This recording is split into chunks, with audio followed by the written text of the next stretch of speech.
Dok, araw-araw naman po ako nag-toothbrush. Araw-araw, Oo nga, Dok, di naman ako nakakalimot. di nakakalimot. Kailangan ko po ba talagang magpa-cleaning? Ganito kasi yan.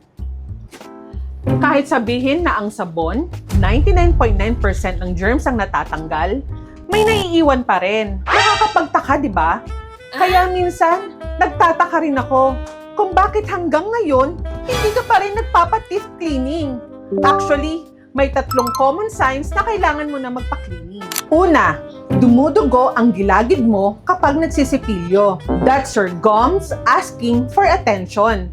Pangalawa, may naninilaw or matigas na build-up sa may gilid ng ngipin. Hindi yan natatanggal ng toothbrush. Pangatlo, parang hindi na kasing fresh ang hininga mo kahit bagong sipilyo. Minsan, may trap bacteria na sa ilalim ng tartar. Kapag may isa ka pa lang dito, it's already a sign. Ang maganda sa regular teeth cleaning, iniingatan ka niya sa mas malaking gastos sa future. Mas madali at mas magaan ang cleaning kaysa umabot pa sa pasta, gamot, or bunot. Kaya if you wanna go from this to this, it's time to book an appointment now. Visit Yala Smile Dental Clinic and let us take care of your teeth.